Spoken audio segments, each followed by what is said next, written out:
At any given point in time, you may be inspired to change the brand of your orchid fertilizer or supplements. Possibly a better product or an upgraded formula has caught your eye, and now you're wondering how to make the switch. Well, unlike any change in diet for your pets, which should be gradual, or there may be some digestion issues, when it comes to switching products for your orchids, it can happen from one day to the next. But please follow these simple steps with your new product until you are just as comfortable with it as you were with your previous product. These tips apply no matter if you're changing from a liquid product to one that comes in powder, pellets, or granules form. Now, of course, the first step is not necessary if you're switching to a liquid formula, but any soluble product, please take a separate container using the same water you usually use to mix up nutrient solutions, and mix a pinch of your new product with the water to see if your new product does not dissolve completely. Or perhaps it dissolves completely, but if it doesn't, don't worry about it. This will not change the quality of your new product. Instead, it will give you a heads up regarding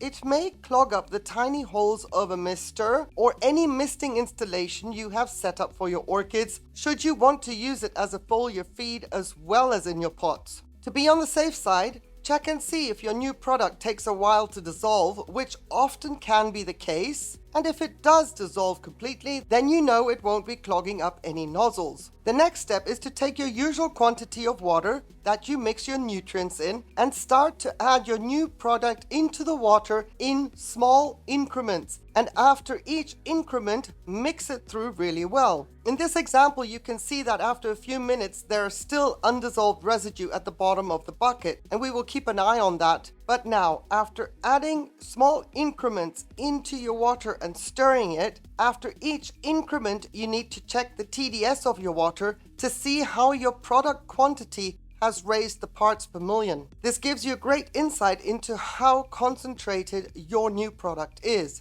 And every time you've added a smaller increment, if the value is not within the parameter of what you want the concentration of your nutrient solution to be, then keep adding the new product, again in small increments, until you reach the desired parts per million. Small increments are tedious when first using a new product, but it really does help give you an idea as to how concentrated or not your new product is. After several uses of your new product, you can skip all the steps I recommended in this video because you will know how much of the new product you need for the parts per million you want to apply to your orchids. This then also includes your intel on the pH, which at the beginning of getting used to a new product needs to be measured after you have the right parts per million concentration. Should you see a pH value that does not align with what you want your orchids to absorb, then use a pH down or pH up to adjust your pH to the desired level. You see, the only person that has any kind of additional work or notices a change when changing a product is you, because you have to get used to that new product. But you can then comfortably use your new product from one day to the next without having to think about making the switch gradually, and then you can watch and see if you've made the right decision, and hopefully your orchids will thrive based on that. If you have any questions, I look forward to hearing from you in the comments. But either way, I wish you happy growing.